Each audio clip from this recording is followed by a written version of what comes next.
Nós fizemos um programa sobre sondagens esta semana já, na segunda-feira. Sim, na segunda-feira, exatamente. E acreditando nas sondagens, quem vai à frente neste momento é a Aliança Democrática e Luís Montenegro. Neste momento, é o retrato do momento, como aprendemos na segunda-feira. Neste momento e com um número de indecisos ainda grande. Mas está a começar a acontecer, parece-me a mim, portanto, de quem olha para sondagens há muito tempo, parece-me estar a começar a acontecer que as pessoas estão a começar a decidir-se, enfim, ainda estamos a alguma distância, mas que, pelas indicações que vamos olhando para as sondagens, para os números pequeninos, eu diria que a maior parte dos indecisos ainda se situa naquilo que nós tradicionalmente chamamos de direita, isto é, entre a AD, o Chega e a Iniciativa Liberal. Se há algo que parece permanente em todos os estudos de opinião, é a probabilidade de o Chega ter uma votação muito forte. E quando digo uma votação muito forte, já não estamos a falar, o Chega teve 7%, já não estamos a falar de 15%, podemos estar a falar de perto ou mesmo acima de 20%. É evidente que daqui até às eleições muitas coisas podem ainda acontecer, mas eu creio, e até pela forma como correram os debates, e pela atenção que as pessoas tiveram aos debates, e pelas audiências dos debates, que isto dificilmente será revertido, digamos assim. Mas já lá vamos, eu já te vou tentar explicar porque é que eu digo isto. Outro elemento que também me parece muito sólido, e também tem consequências já no debate político, é que os partidos à direita do Partido Socialista vão estar em maioria. Portanto, vão ter mais votos que o Bloco, que é uma relativa novidade. Nós, durante a maior parte dos últimos 50 anos, exceto em momentos muito precisos, raramente do PSD para a direita houve mais de 50% dos votos. Aconteceu nas eleições presidenciais que elegeram Marcelo e Cavaco, mas em eleições legislativas houve no tempo, naturalmente, das maiorias de Cavaco Silva, mas daí para cá, com maioria de votos, creio que só aconteceu, nem sei se tinha certeza aconteceu na maioria de Passos Coelho.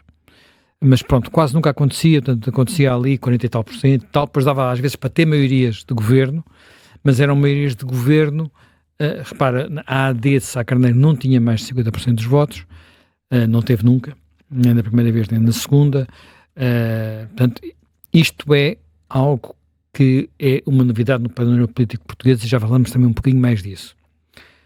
Vamos ver se os números confirmam, não é? Mas aponta para aí. Eu acho que houve mais duas coisas que estão também a influenciar bastante a evolução da discussão política e do estado de espírito. Uma foi os Açores. Os Açores, que muitos analistas super espertos tinham dito que ia ser um problema para o PSD, tornou-se uma bênção para o PSD. Por duas razões. Primeiro... Portanto, a maioria relativa acabou por ser... A maioria relativa, exatamente. Não, mas muitos disseram que as eleições, ao acontecerem antes das legislativas, seriam um problema, porque criariam um problema... Um embaraço. Iam criar um embaraço, iam criar não sei quantas coisas. Bem, aconteceram duas coisas que são importantes para aquilo que parece ser uma espécie de dinâmica que se apoderou digamos, da área da AD e do PSD, que é, primeiro, o PSD ganhou, pronto, não é um pormenor, portanto, havia dúvidas sobre, repara, das eleições anteriores nos Açores, quem tinha tido mais votos e mais deputados era o Partido Socialista. Já o que tinha acontecido nessa altura é que a direita já tinha mais peso do que a esquerda, pronto. Agora, aconteceu, não só se confirmou que a direita tem mais peso que a esquerda, agora bastante mais, o PSD desta vez ficou claramente à frente do Partido Socialista. Portanto, isto foi o primeiro aspecto positivo para o PSD. Sendo que desta vez estava lá, novamente, Luís Montenegro, contra todos os analistas e todas as expectativas, e até se diria contra o próprio José Manuel Bolieiro, mas estava lá. Pronto, e não lhe aconteceu o que aconteceu na Madeira. E depois, o facto de ter a partir dos Açores, o discurso sobre eles vão fazer acordo com o Chega, mesmo que ele ande a dizer não é não, Não aconteceu isso. José Manuel Bolheiro foi muito claro e tudo o que aconteceu desde então para cá só tem reforçado essa posição, ao ponto de os partidos mais à esquerda terem mudado radicalmente o discurso, e isso tornou-se muito evidente nos debates. O primeiro de todos em que isso apareceu foi Mariana Mortágua contra André Ventura, e depois repetido por Pedro Nuno Santos, que é: o senhor não faz parte da situação. Isto mudou bastante os termos da discussão. Há aqui dois elementos que são muito curiosos e que ontem já ficaram evidentes no novo discurso de Pedro Nuno Santos, que é: nós não estamos já só a ver quem é o partido mais votado. Nós estamos a ver, e repara nisto, nós estamos a ver se os partidos à esquerda, portanto os partidos da geringonça, têm ou não mais deputados do que AD mais IL, porque o Chega não conta. Portanto, no fundo é tentar, e aí de facto há dúvidas sobre essa matéria. As sondagens não dão indicações claras. A IEL também tem subido relativamente ao Bloco nas últimas sondagens, mas aí estamos a falar de números pequenos e portanto não é significativo. Mas no fundo é tentar dizer: nós ainda podemos ganhar, e vamos ganhar dizendo que o Chega está fora da equação e portanto vamos contar apenas os votos da geringonça versus a AD mais IEL. A estratégia mudou completamente em relação a há 2 anos com António Costa. Mudou completamente. Isto, há 2 anos, a estratégia de António Costa era muito assumidamente: há o risco do Chega chegar ao governo e, portanto, votem no PS para o PS ficar à frente do PSD e acabar com esse risco. Isso levou muitas pessoas, eu conheço algumas, que votaram útil no Partido Socialista, onde nunca tinham votado, e agora Pedro Nuno Santos, por simplesmente, desistiu. De vez em quando ainda fala útil, mas é com um argumento do género muito mais frouxo, que é: se o PS não ganhar, as políticas, e portanto ele está a falar para os eleitores de esquerda, se vocês forem votar no LIVRE, no Bloco, e o PS depois não ganhar, não vos serve de nada. Mas isto é um argumento muito menos dramático, digamos assim, com o argumento usado por António Costa. Portanto, e hoje há um debate, penso eu, o debate de Bloco, ou melhor, Mariana, Pedro Nuno Santos. Vamos ver como é que isto evolui, porque apesar de tudo os debates têm obrigado a alguma evolução do discurso. E depois, enfim, estava a falar das sondagens, estava a falar dos Açores. Acho que o outro fator que também é importante é a forma como têm decorrido os debates.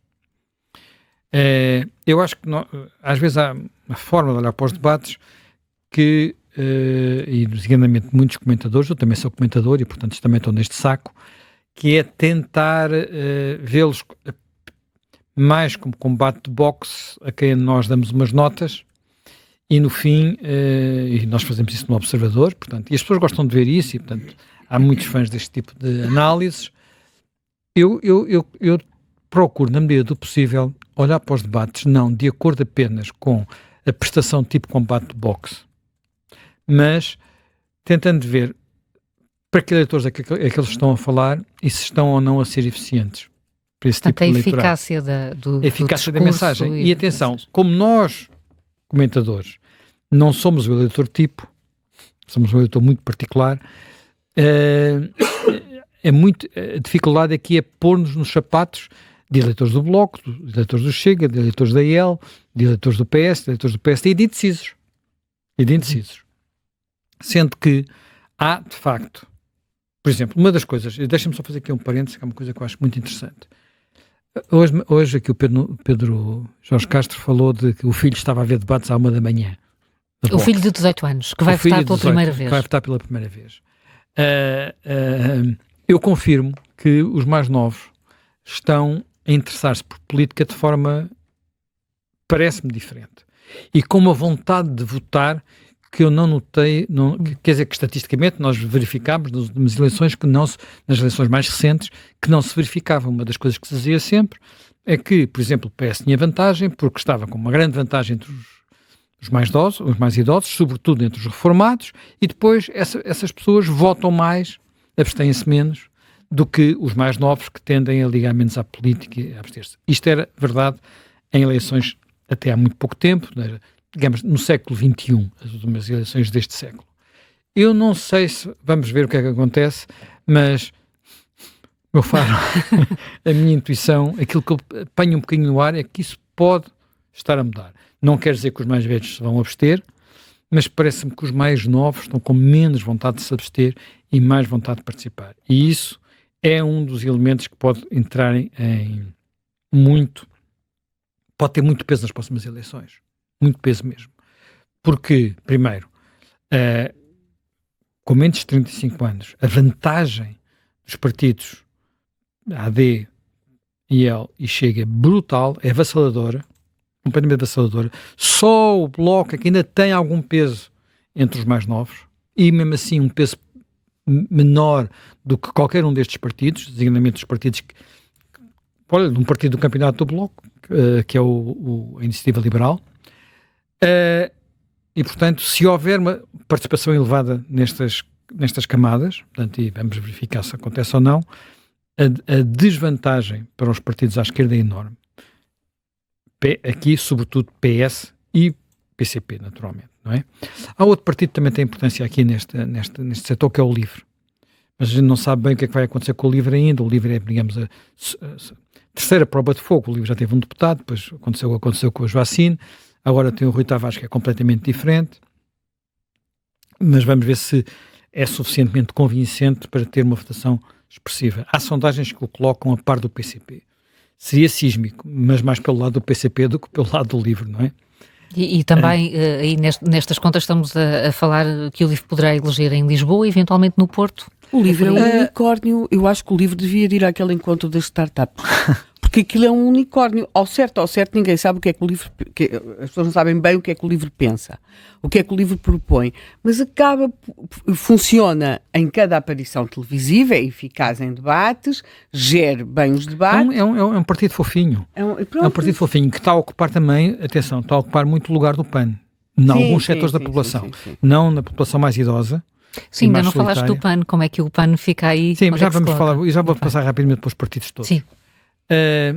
Portanto, o PAN penso que o PAN já teve os seus dias de glória, acho eu, e agora não tem o mesmo brilho que teve com o outro líder, não tem a mesma, e tem de facto a concorrência do LIVRE. O LIVRE faz concorrência ao PAN por causa da ecologia. Realmente, o Rui Tavares, eu que vi esse debate, o Rui Tavares está muitíssimo mais documentado que Inês Sousa Real, como é óbvio, não sabe nada de ambiente, mas ele está documentado, a pessoa pode concordar ou não com o que ele propõe, mas ele está mais documentado. E depois a Inês Sousa Real parece ter uma cassete e chega a todos os debates e debita aquilo com aquela voz matraqueante, ao passo que o Rui Tavares... o Rui Tavares, repara, as propostas do Rui Tavares, nós podemos dizer assim, não são realistas. Pois, mas são simpáticas, quer dizer, é do género, podemos experimentar, não custa nada experimentar. Ele diz sempre, podemos experimentar, tem um projeto piloto, não sei o quê e tal, pronto. Quer dizer, depois há outras coisas que são mais complicadas. Eu achei muita graça outro dia ver o Rui Tavares contra o imperialismo americano.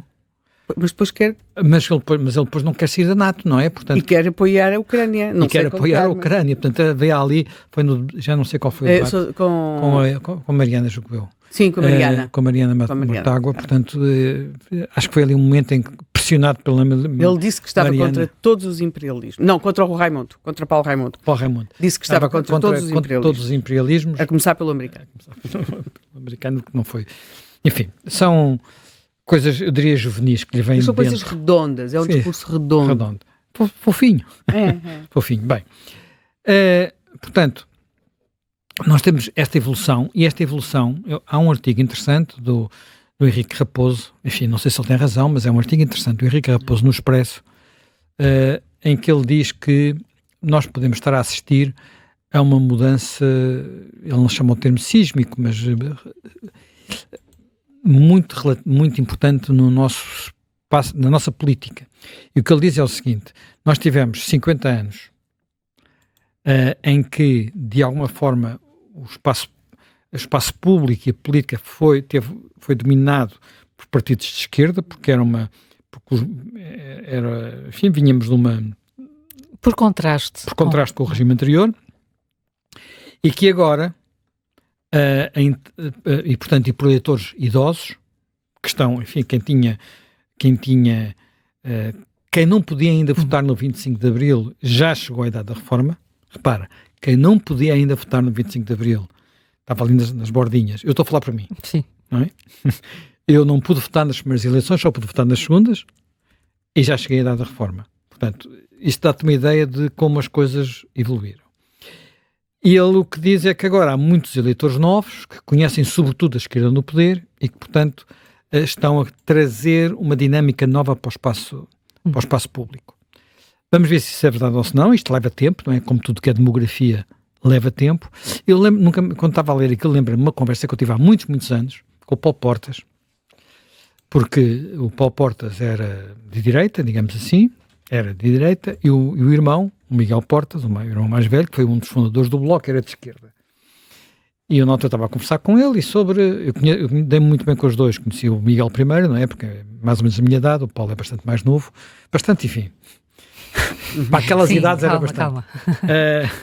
E ele disse uma coisa, sabes, eu sou de direita porque cresci politicamente já com a democracia e, portanto, era contra aqueles excessos. E o meu irmão é de esquerda porque cresceu politicamente no tempo da ditadura e era contra. Portanto, isto, o que é que no fundo ele estava a dizer? Quando nós temos mais interesse por estas coisas e somos miúdos, adolescentes, jovens, começamos a despertar para isso, os jovens tendemos a ser contra o que está. Porque temos queixas, não estamos satisfeitos. E eu devo dizer que ele estava a ouvi-lo e lembrei-me de várias famílias que eu conhecia que eram exatamente assim.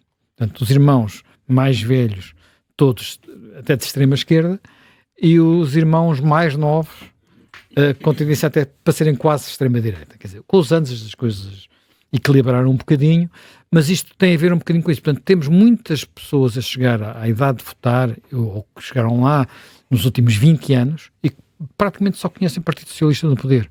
Portanto, é natural que haja aqui uma mudança. Se essa mudança é estrutural, como diz o Henrique Raposo, ou é apenas conjuntural, estamos para ver, não é?